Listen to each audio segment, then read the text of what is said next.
I did a whole play in a Southern accent. Yeah? But it was easier than general American. What play was it? It's called The Women. Mm? Yeah, I played like... Good boys! Welcome to Good Boys. Welcome to Good Boys. I sort of want to say up front that I'm just a little bit off today. I don't know why though. I think I slept fine. When I say off, I mean just like my brain's not like sharp. Is it because you were just in 2 hours of meetings? It back could to be back? that. It could be that. But you usually are. Not before our recording, right? Yeah, no. Have you had coffee yet? Yeah, I've had coffee. I have yogurt. Sugar. I have yogurt for breakfast. Yogurt. I put That sounds like a slur. Is it what? That sounds like a slur for me. Really? Yogurt. You have to say yogurt from now on. Yeah. Yogurt is straight. It's so many sounds Yeah. that are unacceptable. Yeah. You know. What's unacceptable? It's Yo just and so, gurt. like, It's like two sounds. It's like Yogurt. yogurt. You know what I mean? It's like so much. It's so much energy. Yogurt. Yogurt with I feel like the energy of yogurt is yogurt. It's not yogurt. It's not like it's like a nice light. I love it when you talk in an American voice. Wait, we always said we were going to do an episode where I do a full British accent the whole time and you do a full American. I need to take a class. Have you been or something. practicing? No. Okay, so that's going to be the issue. Yeah, because you slip right into Indian, which is I don't slip into Indian. That's not true. I slip into either Australian or I go full Cockney. Is really full what Cockney, I do. Yeah, which people will enjoy that. Yeah. People will like which that. Now I can't even find it within me. What's a good sentence for you to say? You're right. You're right. Just say you're right, mate. You all right, mate? See, that's Australian, yeah? You sound like Ricky Gervais. Oh, God. And I think like him, too. Oh, no, you don't. I was going to make a bad joke. Wait, can you say, I'm trying to think of a really American thing for you to do. I want you to do, like, also American Southern. Oh, specific. Say, you can't take my guns from me. You have to say it for me. You can't. In Southern? You can't take. No, that's not Southern. Because I want you to do it in like an Alabama, like a real. Yeah, you can't take. No, I can't do it. I need to practice. Yeah. I did a whole play in a Southern accent. Yeah. But it was easier than general American. What play was it? It's called The Women. Mm? Yeah, I played like. For those that know that Woman play. number 2? Yeah, well, yeah, I played lots of characters. That's the point of the play. There's like 5 people, but you play I played like 5 different characters, and like 3 of them were Southern with different dialects, so it was very challenging. Okay, yeah. But I found that wow. Yeah, but I found that the Southern accent leans more into the Northern British accent easier than general American. Yeah, that's why I found stuff like yogurt, like they're hard to say. Yeah. Wow. I saw a Scouse baby on TikTok the other day. Oh, did Can you? I tell you? Anytime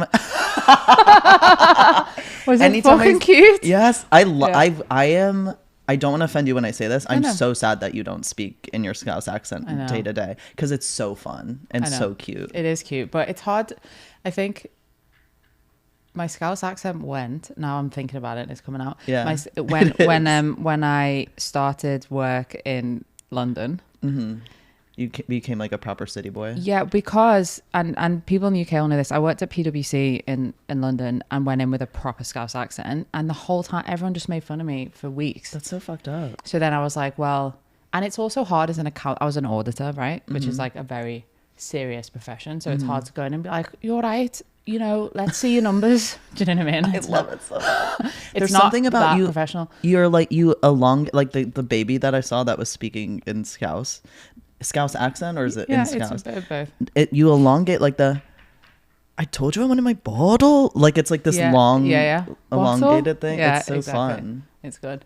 That's me doing a baby. I told you I wanted my bottle. Well, I'm glad that you saw it. I'm very, very proud. I have to say, I'm very proud to be Scouse, and I'm annoyed that my accent got beaten out of me. But it's coming out right now. You're doing it. Yeah, and I do it. I think with M. Yeah. Especially if she's British, so she'll get it. Yeah. Yeah. You know. Anyway, that's accent corner. Yeah. What were you gonna say? I was gonna say a really bad, fucked up joke. It's fucked up because I was gonna make a joke. I don't actually do this, but I was gonna be like, oh yeah, like I only do my black scent with Brit. when we're safe. So, of course, because you feel safe then. Yeah, it makes sense. I don't. By the way, I don't. Oh, don't caveat. Don't ruin the joke. I don't. I'm not racist. I don't. I'm not racist. Wow. Wow. Have we been good boys? I think so. Oh, here comes River. How have you been a good boy this week? Oh yeah, put it on me, Kylo. You know, kind of in a couple ways. I've had a lot. So I'm really trying to practice like radical, like suck it up kind of like radical, not like radical acceptance or radical. I spoke, I think, whatever, a podcast episode or two ago. I go to like a public gym now. The first time I went, I did like the locker room and everything. The second time I went, because I was like, there's a sauna, I want to take advantage of it. And then I like looked up like etiquette of like the sauna and like you should shower off before you go in the sauna and wear like these shower shoes and like everything. So I was like, okay, so if I want to use the sauna, I have to use the shower. So that's two things that I kind of have to be. Although I got to tell you, sorry to interrupt, I don't have. This just isn't done. I've learned now. Okay, great. But I've learned now because I did the whole. So the second day I went, I like got shirtless. I didn't take my pants off like in the also, by the way, immediately saw dick and balls, which is fine, yeah? you know. Yeah. Which now that I think about it, I'm like, dick and balls for guys is equivalent to just like tits for girls. You know what I mean? Yeah, like yeah. It's not the same as seeing a vagina. Does that make sense? And maybe because it's outer and it's not whole. Right. Like it's. Yeah, no, I don't know how to describe it. I do know what you mean. And in that environment, in like a men's changing room, I think they don't care as much. Although I will say I have not, and maybe it's because my gym is more queer, is more like gay man, but I haven't seen a bunch of dick and balls. I think like if you're 50 and up, you just straight up get naked. Totally. And you're just like right there in the middle. Yeah. And I'm like, okay, cool, like slay. But I was just like, so I decided to go for it because I was like, if I'm paying for this, I want to use the sauna. And I have learned now because I I brought like my swim trunks. I like showered and I'm walking around topless with the scars out. So that felt really cool. Yeah. I got a couple like double looks, but nothing nasty. But I'm also like, I would also probably double look. Totally. Whatever. Like, sure, fine. And so I went into the sauna and I saw this TikTok of this like younger Gen Z guy and he was like, yeah, I go to the gym, I go in the sauna and I read my fucking comic book. And I like the older guys are always like giving me shit for it. And I'm like, sorry, you're not cultured. Sorry, you're not enjoying yourself. Sorry, I'm not shackled to this masculinity that I have to sit here and like not do anything. So I brought my like Save the Cat TV writing, pilot writing book. Cute. So I was like, you know what? If they want to judge me in the sauna, they can judge me for reading this book and not because I'm trans. This is my like little safety thing. And they're like judging you for both. But then this guy just like comes in and he's in his like joggers straight off the gym floor and his sneakers. Yeah. Also, yesterday or 2 days ago, I was in there and there's a guy. They say don't bring your phones in there. First of all, it's not good for the phone because it's high temperatures. Not only is he like sitting there and like texting him, he has his keyboard volume on high. Oh my And so every God. button he clicks is like, and then every time he sends a message, it's like, and then I heard a camera, and thankfully he took a screenshot, but I was like, you should shut your fucking camera shutter sound off if you're going to be sitting in the sauna. 100%. Anyway. Just don't bring your phone in there. It feels douchey. Yeah, but it felt like I was just really allowing myself to live kind of without this anxiety of having my scars, not even scars, but just body in general. Like your body's on display and for all these people and like these jacked guys to look at and stuff. But so I would say that was good boy because I really had to kind of just like really tell myself, just do it. And then I did. I love that. Yeah. I have a couple other good boys, but I don't want to. No, I felt like a really good boy this week. Yeah. Oh, really? Yeah. No, that's wonderful. Yeah. I also think like these moments of going into, now I'm scoused by the way, I don't know. I love it. And these moments of going into these predominantly cis headspaces, if it's safe as a trans guy, I'm starting to feel so emboldened by this and actually quite, maybe we're really lucky because it's New York and a lot of these places are safe, but I just feel really grateful, but also given everything that's happening in the world, I'm almost like, yeah, I'm trans and I'm fucking proud. And yeah, look at my scars. Yeah. And I'm in the same space as you. And you know what I mean? And I'm feeling like really emboldened or something by it. And I don't know if it's because everything's so crazy right now and that's my way of that's like my way of reacting, my advocacy or my protest, you know. Just being me. That feels natural. That's probably why I'm trying to just do it too. Also, I'm like, maybe even if you're not that anyone's like paying attention, but like, yeah, maybe you saw me do like really great workout. Yeah. And you're like, wow, that guy's doing a really good job. And then you see me in there and you see that I'm trans, and like, maybe that'll also like, I don't know, teach you something. But I'm also like, okay, I'm fully in like a camo cutoff t-shirt, Boy Genius merch t-shirt, and hot pink AirPods. They're probably like so cute, this twink. But actually I think I'm an otter if I had to categorize myself. So I don't know that I know twink and I know twonk. Which I just learned, twunk is not past tense for twink. No. I thought a twunk was like, a twink who was. Did you? Yeah. That actually makes sense. Yeah. But it's not. It's a more slightly more masculine twink, right? Yeah. Which I guess maybe. That makes sense. Twink, twonk, then what? Then otter? I think it's like otter. What's otter again? I think like slightly like bigger, like or more muscular and like hairy, or maybe that's not the hairy I thought the otter was hairless, which I was like, you're so not, maybe because you that is have hairless. hair. Somebody write in. What comes after otter? Bear? That's a no, jump. that's a jump. That's yeah. Otter. I don't know. Twink, twonk, otter, something else that we're missing. Bear. But that even, I feel like there's got to be like 5 things between otter and bear. Sure, no? You're right. Yeah. Producer Jack on the twink, twonk. And I'm sure there's like a million sub, you know, Sure. they're like blah, blah, blah. But yeah, I fully thought like a twunk was like someone who was a twink in their 20s and now they're 30 and like have a beer gut and they're like no longer a twink. That or makes something sense. like that. That works too. Because I used to identify, because we have it on our side, right? Because I used to identify as a STEM when I was younger. Yeah. Femme, STEM, stud, butch. Yeah. So you have a twink, a twonk, an otter, a bear, a cub, a wolf. Wait, what's a cub? So, but these are not in order of, well, I guess we don't have to order You them. can't go bear and then cub. This is backwards. Yeah. No, a younger, smaller bear, often chubby and hairy. Oh my god, cute. Wolf, lean, muscular, rugged but not overly bulky, usually with body hair. Oh, look at you, wolf. Right? I don't know, well, maybe with more toning. What's fox? Similar to wolf, but more sleek, stylish, or elegant. Oh. Stocky, muscular guy, sometimes associated with dominant energy. Chub, a big, round, cuddly guy, sometimes part of the bear community. Oh my god, some of these are so cute. Yeah. Trust the gay guys to have so many beautiful little... I think I'm on my way to wolf. I think you're on your way to wolf. Maybe I'm like coyote. What? Coyote. Yeah. That's an insult to yourself. I don't know about it. I don't like to coyotes. to me, it's like a smaller wolf. Okay. No? What was it? We said fox too? Was that like a stylish wolf? I want Yeah, to be like a fox. elegant. No, yeah, you're fox, maybe. I don't have any hair though. Look, who am I kidding? I'm trying to be a fox. I'm a fucking twink. Like, probably. Yeah. I think if people saw me in the sauna, Yeah. they'd be like, cute twink. Yeah. You know? Cute twink. Yeah. Yep. And they'd be like, cute coyote. But anyway, good Coyote. boy. You don't say coyote? No. Oh. Do you? No, I just assumed that British would say it weird. Oh, no. I don't think so.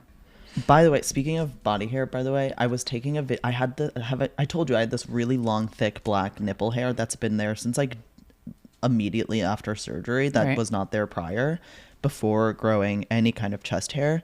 And I was trying to get because it's really long now, and I went to take a video of it for my guy friends, and I was like moving it, and I fucking ripped it out. And I was like genuinely upset by it because it was just this like funny little thing that was on my Now you've nipple. Now lost it's it. gone. You know, I don't know if this is the same thing, but I have this one neck hair that just grows directly from my like larynx here. Yeah. But Em removes it every few weeks. Why?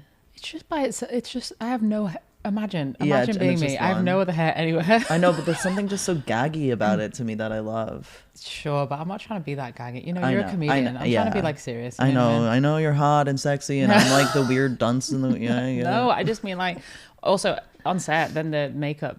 That's true. Yeah. We have an amazing makeup. She's amazing. She makes, you know, when people like touch your face and they're like moisturizing you, and it just feels fantastic. Doesn't Yeah. It? What kind of makeup do they just like give you concealer like under the eyes? They just like and keep stuff? it. They just like keep it quite flat. Yeah. Like no mascara, no eyeshadow or anything like Yeah. that. But I said to her like day one, because she was like she has a trans kid as well. Oh, she was like conscious. She was like, I don't want to like, you know, make you sparkly or anything, so we'll just like go really, really light touch. She's being really sweet. She was like, I won't put too much makeup on you, and I was like, yeah, but also make me hot. Yeah, you know what I mean. But also, like, like your character should not be sparkly. But guys, sure, but just make me hot still. Yeah, you know what I mean? yeah, Don't make me not hot because Yeah. I'm trans, and don't put, you know. Yeah, what I always liked about like being on set for like modeling things when they do mask makeup, my favorite thing was they make your eyebrows look so good. Totally. Whatever products they're using, like spiking them up and filling them in. Totally. But you know, I've had microblading on my eyebrows. I think I did know that. Yeah, that was a game changer. I should Yeah. put, actually, so that the trans boys know, a before and after. It really masculinized my face. Like, I think Really? everyone thinks it's the testosterone, but actually the biggest change has been my eyebrows, and I had them done. Just because they go up, because it's going up and out instead of across. Yeah, they do tiny little, basically it's a tiny little tattoo. And they do like little tiny hairs and really thicken them out. Wow. Tat it up. Yeah, it's good. So technically you have a face tattoo. That's pretty 100%, hard. yeah. 100%. So yeah, I would recommend. Anyway, sorry, we're getting off track. Have I been I thought that's fine. Yeah. Have I been a good boy this week? You know, two things. I've been really putting myself out there with queer friends. How so? Well, I went for a beer. No, I didn't. That was such a... I don't drink Why are you beer. lying? I'm gluten-free. I barely drink. It was a I was complete gonna lie. say I've never heard you. Yeah. You went for a pint. Like that's what you mean. Yeah, like colloquially. I just meant like colloquially. Like Yeah, I went, yeah. but then I shifted it and we didn't Yeah. drink beer. We actually drank. I You're drank like I a slammed low, a 6-pack with like. You fucking liar. I fucking lied. I what I actually got was a low ABV, like stemmed glass drink. Ooh, It was okay, gorgeous. yeah. Yeah. Anyway, so I met this dope queer person and we hit it off, and I was like, we should go for a drink, and then we did, and we had such a great time. Not to be Republican, what's the gender of this person? Sure, yeah, you're not Republican. What's the gender of this person? I need to know. Non-binary. Oh, okay, cool. Yeah, AFAB. Yeah. Are we still? Yeah, I mean, maybe it doesn't matter. No, yeah. You know, mask dyke. Okay, cool. And I was proud of myself because I had such a good time with them. I felt like we were so on each other's level. We just had fun. So then I usually I just wouldn't do stuff like this, but then after I was like, hey, I had a really good time. You know, like we should hang out again, Yeah. which felt quite vulnerable for me to do. Like, did it's it just feel like, datey? Like to have followed up? Like, did you feel? yeah, exactly. I wouldn't do that with a friend usually, Yeah. you know. And they were like, "Hey, you beat me to this text," like, Oh, and they were that's just so super, nice. super sweet, and we got on well. So I felt like that was good boy to put myself out there, be vulnerable, have a good time. Yeah, it's kind of been on your list. It's been on my list, Yeah. yeah, and so I'm getting better at that. And then honestly, like, Em was away for 10 days, and I know we had a chat on our live pod about me cooking. But I think what it did, so in that 10 days, my plan was to cook as much as possible, because I feel like then there's no pressure. I can fuck up. It's just me, like, who cares? And so I did that. And then my plan was when she gets back to try to start like pulling weight more in that department, not just cooking, but just generally. And I don't want people to think I'm an asshole, but she just naturally tidies Yeah. up more than me. She just naturally, like, we have our sort of roles, you know Yeah, what I mean? yeah, I like yeah. take the bit, we're quite gendered like that. I like take the bins out, and I can't think of one other thing I do, Yeah. but I wish she was here so she could help me. But Put the furniture together. I put the furniture together. Oh, I do all the washing. Yeah. Okay. And she does all the cooking, and she tidies up more than me for sure. And she like gets all the food in and just does all this ordering and all that stuff. So I feel like I'm being too binaried, being like, oh, I can't cook, so I just can't. You know what I mean? And so my plan was to start integrating that more and having more equity in the sort of household chores. And so this week, since she's been back, I've cooked for her twice actually, and she's cooked for me, but it felt more like equal. Yeah. And it's been quite good. Like it wasn't bad. Yeah. You know, I mean, all The I did, cooking or, yeah, like, the the- actual food, the tasting, Yeah. you know, it didn't taste awful. Yeah. And it just felt good. But you know what I know this isn't relationship corner and we shouldn't get into this, but what's interesting though is like what you feel validated for in a relationship, because I thought about it as I was cooking for her, and I wondered, like, this is brand new for me, so I'm like having fun with it and it's exciting. And I wondered, like, I know that she cooks for me as a sign of like love. She's like, this is how I validate you, this is how I make you feel good, this is like how I love you, you know. And I thought, I wonder and those things, like if she started taking things from my side that made me feel good, I just wondered the dynamic of that shift, you know? Yeah. Because there's certain things I do that really, and I say the word affirm not in a trans way, just I think every person is affirmed by different activities in a relationship, right? And I thought to myself, oh, interesting, if I in a world where I started doing like half the cooking all the time, 50-50 down the middle, like how does that shift our dynamic, and how does she feel about that? And then does she start taking some of my activities that make me feel good? Yeah. And like, what does that mean, you know? Yeah. That's interesting. I feel like Britt and I just did this because I do a lot of the like household stuff because I'm specifically, not because she's not doing it. Although she doesn't love to do, like, she's not huge on chores, but she will do them. I genuinely not only enjoy doing chores, but I'm very particular about how they get done and stuff. So it is best that I do it. This is the same with them, by the way. This is why she explained it to me this way. It's like, I want to do it because I want it done. Like when I try and do it, I know it pisses her off because she looks at it and she's like, what is that? yeah, exactly. So, but she, you know, she wants to make sure as time goes on, I don't grow some kind of resentment because, and I do think that's fair because like, it's one thing to do it, you know, for 6 months and then a year. And then it's like, oh, and is this going to be the rest of my life? You know, like that 100%. Kind of thing. And so she does pick up and she'll surprise me sometimes by like, if I had a long day at work, like I'll come home and I'll be expecting to have to go do something and she has it done already. And I really appreciate that. Nice. Even though I do love doing it myself, it's just like, oh my God, you did that? Thank you. Yeah. Thank you so much.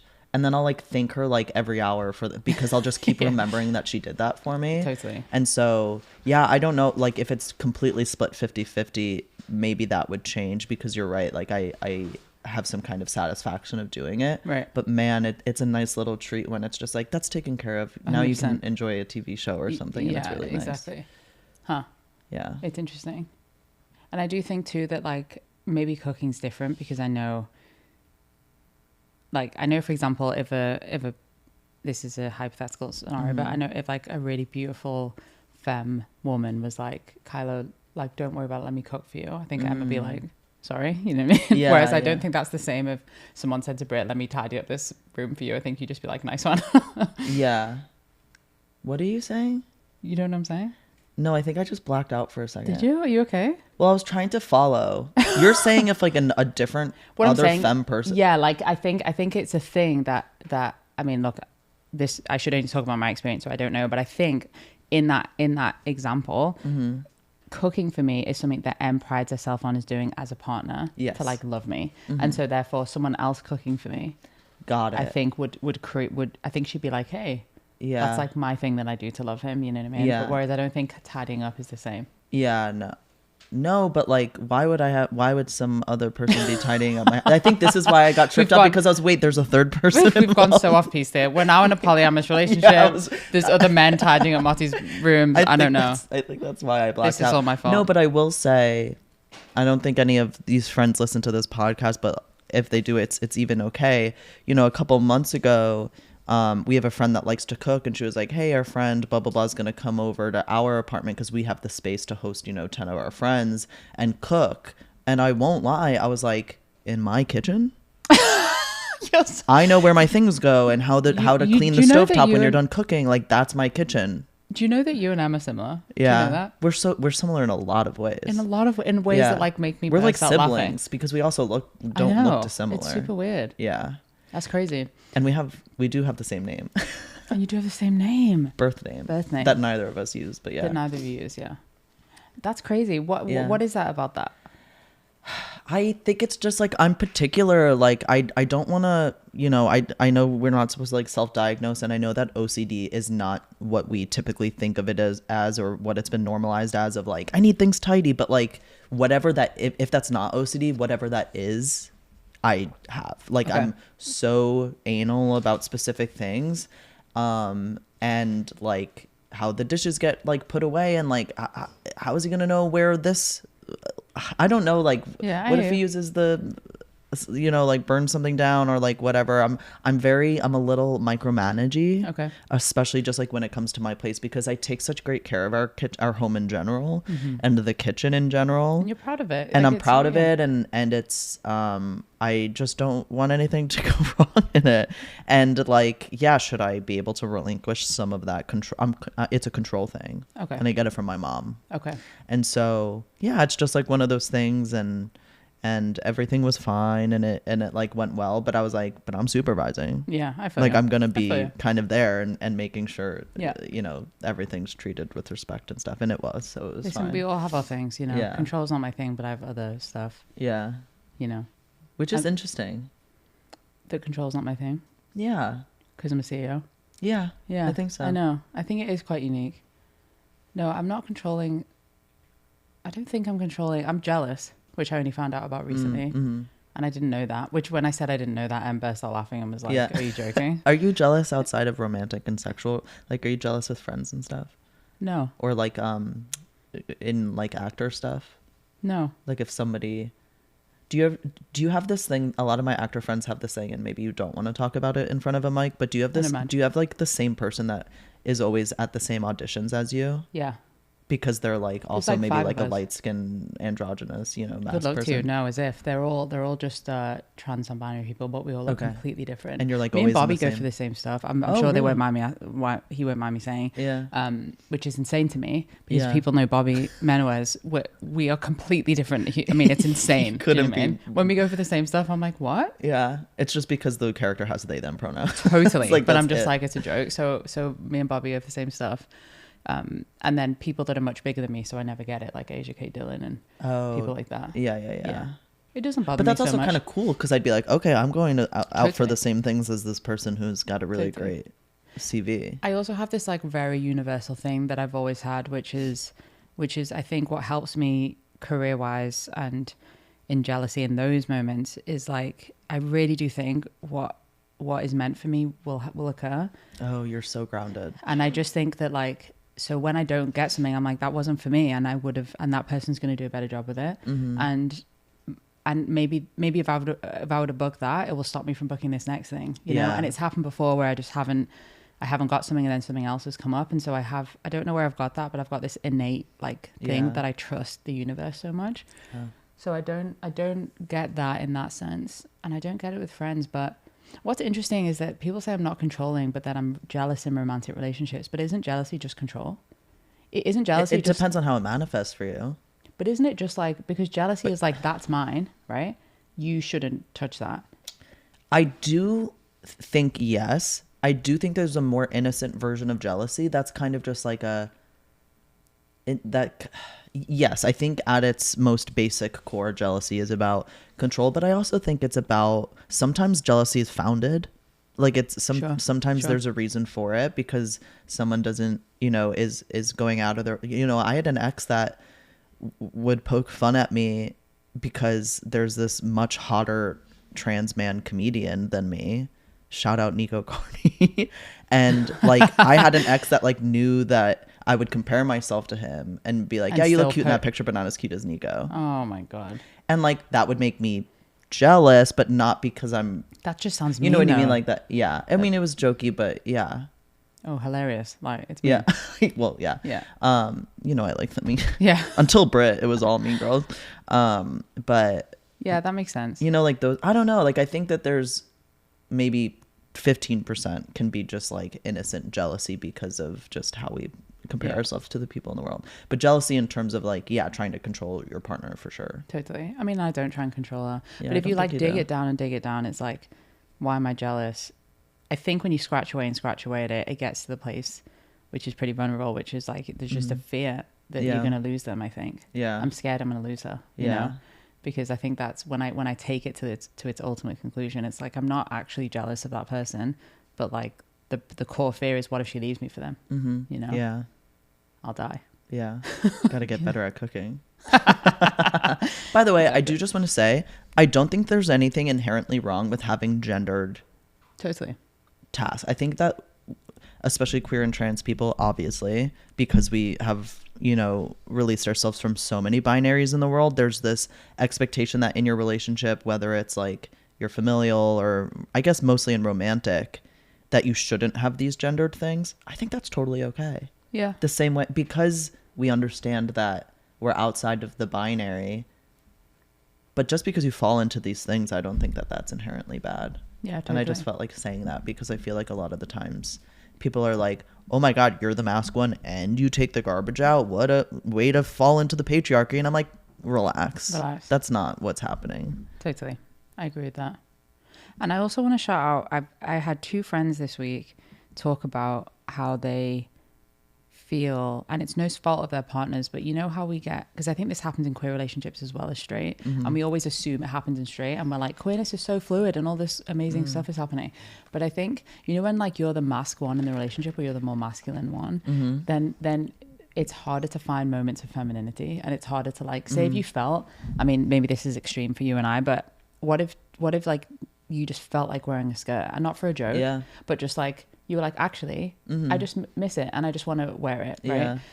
Obviously, Brit's amazingly cool and so is Em, but you would feel, I think if you were single, you would feel like it's easier to make those changes. I think what my friends were saying is it's easier to make those changes versus you have this dynamic and this relational gender with someone. I have a racial relationship relational gender with someone that you feel like, oh, I can't step outside of my role with them, And I think it's just funny how I've had a few friends talk to me about that dynamic, and I thought that's so interesting that I hope, and I say this about myself too, that I'm giving space to my partner to be as fluid as they want to be. Yeah.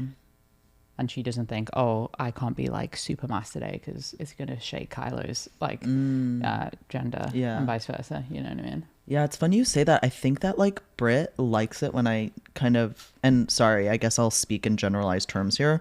But like, I think she likes it when I act and dress a little bit like a gay guy. And I love it when she's a butch. Like at her default, she's super femme, but occasionally she'll like rock like yesterday she was wearing this like rugby sweat, those like collared striped rugby sweaters and like baggy jeans. And I was like, dyke. Like, even though, she's dating a guy, me. And then like, we'll be shopping at H&M and she's like, look at this mesh tank top for you. And I'm like, girl. Perfect. Yeah. But I do think I am very grateful for that because we do have a lot of room to play with each other because, and we were talking about this the other day, like, yes, we present as like a straight relationship now that I've transitioned, and we're like femme for mask, but there's a lot of room for playing. And I think that's really fun. Yeah. I think it's fun. I think it's important. Yeah. And I'm like sort of reminding myself, I think we have a lot of room for play as well, but I'm reminding myself to like lean into that play a little bit more and make sure because I think some of this stuff is a bit subconscious. It's not like, no one's saying to each other, don't change or anything, right? It's just like you feel comfortable in these roles. And so trying to be more open about that. I know this is depressing, but are you okay? How are you how are you?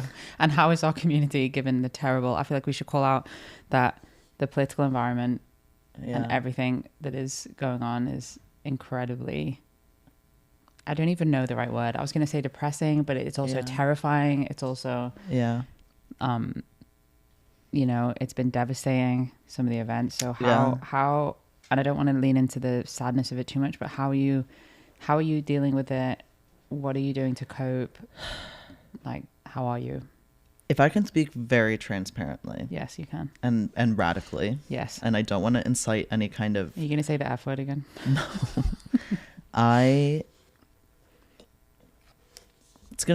don't want to sound extremist. I think there's gonna be a revolution. Like I think that there's going to be a very widespread revolt. Not now, but very soon. And I'm like, we're on the precipice of a fucking civil war. Right. Like I genuinely think that.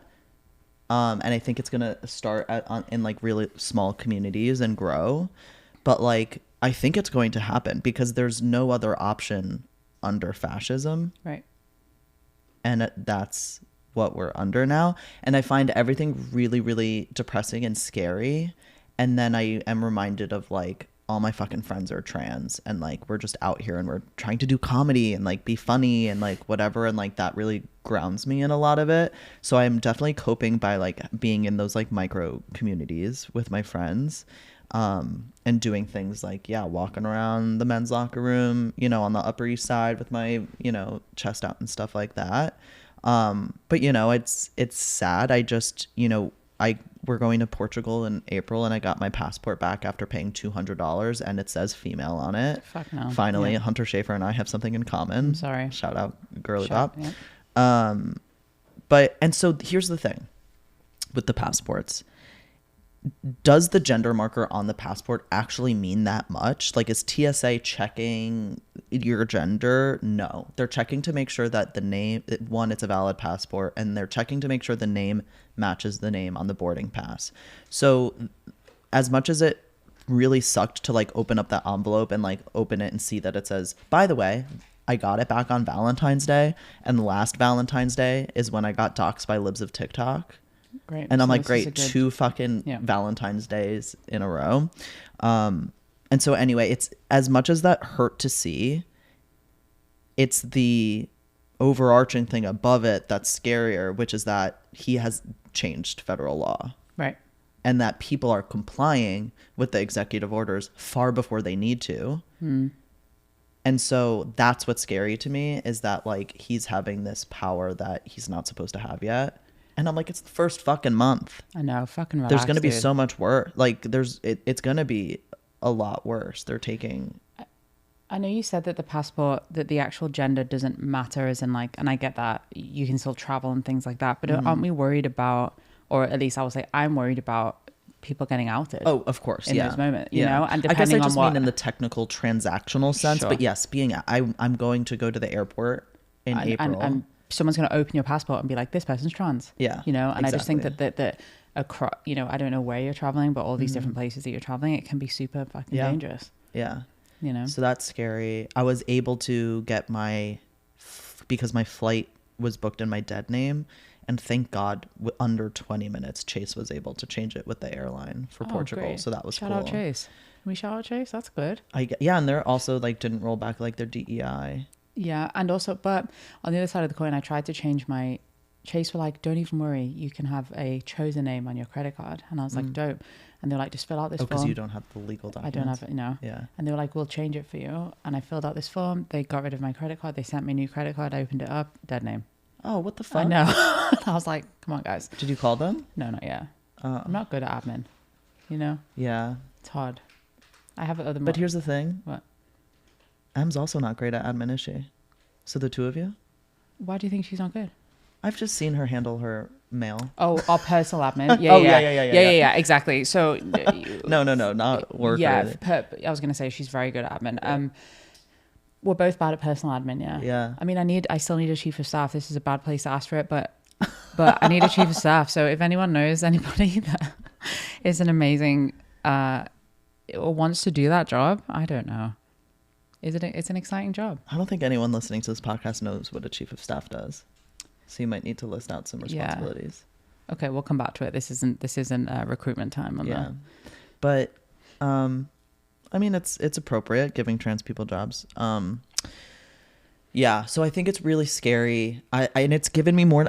So how am I coping? I'm spending more time, or trying to, with my friends. I'm trying to do comedy about the insanity of it all.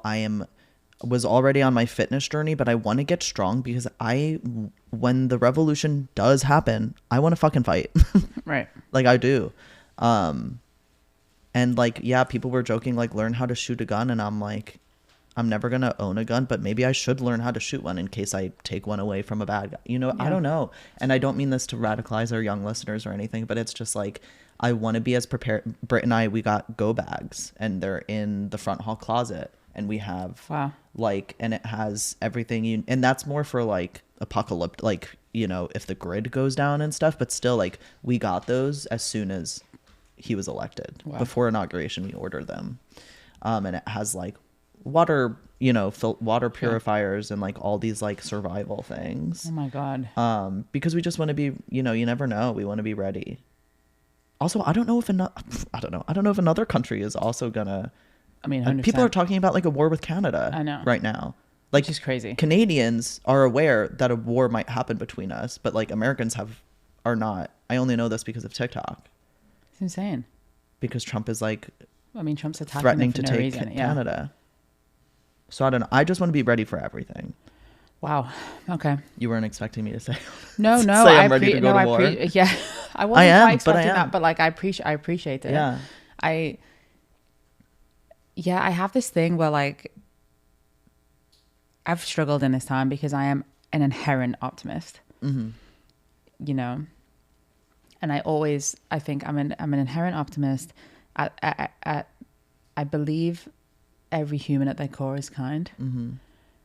And I believe that people are radicalized and there's a problem in media. Shout out Auto Straddle, that's why we're focused there. And that people need support and help and guidance, but inherently they're kind. And so this few months has like shook me because I'm like, am I right about that? Do you know what I mean? Because I see some devastating things that I don't want to trigger one here, but there's been devastating things happen, right, that I've read about, and I can't physically believe it. And I wonder whether it's a thing of people are just easily manipulated by people in positions of power. So, you know, I think about terrible events like the Holocaust, like it's the same, right? Because people are influenced by terrible humans, and is that what's happening here? And then how do we cope with that? So anyway, it's been a bit headfucky for me because I feel like it's pulling on my core values and understanding of the world, which has been hard. And so how I'm coping with that is to remind myself, the same as you, being around friends and family and reminding myself of that there are good humans and there are people that support us and our community. But also, I think I'm doing this thing where I'm shifting from, and maybe this is not the right thing to do because it sounds like the opposite of your thing, but well, that's okay. But shifting towards like, okay, what is in my circle of control? Totally. Like, what can I do for myself, my family, and my community, so that I look after myself first, so I'm ready for everyone else, that I can like support my family because they're the closest, and my friends the closest thing to me. And then how can we truly make change in the community that is going to be impactful, that isn't going to be like fear mongering or create more stress, but like is truly going to help. And I think putting it with that lens for me has been how I've got up every day and been like, okay, we're gonna get this done, and trying to find more fun just in our day to day too. Totally. You know. Yeah. We're so lucky to be like for our company, we're surrounded by trans and queer people all day. Yeah. And so, you know, just trying to have fun with that. No, I think you have a great, like, it should be, and I hope I'm not fear mongering by saying No, that, you're but it's just not. like, you're coming after trans kids, you're coming after my immigrant neighbors, and you're coming after, you know, marginal disabled people and stuff. And like, I need my body to be ready to stand in front of those people. You know what I mean? 100%. Like, that's kind of where I'm coming at. And I think about Jane Fonda had this fantastic fucking speech. Did you hear her speech at the SAG Awards? I didn't. The SAG Awards were I saw a night or two ago, and she had this speech, and she was like, if you've ever wondered, and you know, we've heard this said a bunch, but if you've ever wondered throughout every single social movement what your role would be, you don't have to picture it anymore. It's happening. Totally. Like, you don't have to think about what you would have done in, you know, fucking Nazi Germany or during the Civil War protests or the Vietnam War protest. Like, you're here now, and what you're doing is like, you don't Totally. it's not imaginary anymore. And I'm like, yeah. And I see these grassroots movements. Like I saw, was it this Friday or last Friday, where it was like basically don't buy from only buy from like small businesses. Yeah. And that seems to be a global thing. Like my mum told me about that, which is like she's getting hit with that through TikTok or whatever. And things like that, I think are really it makes the people in positions of power note our power. You know what I mean? And I think things like that are wonderful. Yeah. Yeah, they're great. Like the economic blackouts and stuff. I mean, like I deleted Twitter off my phone on the inauguration day. Yeah. As soon as Elon did what he did, I said, absolutely not. So yeah, those little small things. But there is hope. There is hope. Just to wrap this up, there is hope, and trans and queer people are so fucking strong, and we are strong in numbers and in culture and, you know, and in fight. I think everything will be okay. I just think that there might be some bumps in the road. Yeah. Maybe a war in between. But everything will be okay. We will be good. And you're right. Our community's always, every marginalized community has always just like banded together. Yeah. And, you know, and survived. And I think that's going to continue to happen. Yeah. And state governments are starting, you know, to fight back. Steph Rubino wrote this fantastic piece on autostraddle.com about like the different states that are suing the federal government. And like, I don't know if you saw this, but there was this whatever like luncheon with all the local governors, and the governor of Maine Yeah, I did see it. was like, actually trans girls are gonna keep playing in our sports, we're not doing that. And he was like he was like you'll do that or else. And she was like, see you in court. Yeah. And I was like, and now he's investigating the state. So there is backlash, but like fucking do it. Stand like 100%. Deal with the repercussions, I guess. Yeah. But anyway, take care of yourselves. Yeah, take care of yourselves. We got this together. We got this. Yeah. There's so much more to be said, but we could do that next time. We'll be back. Yeah. Yeah. Thanks, Motti. Good boy. Good boy, Kylo.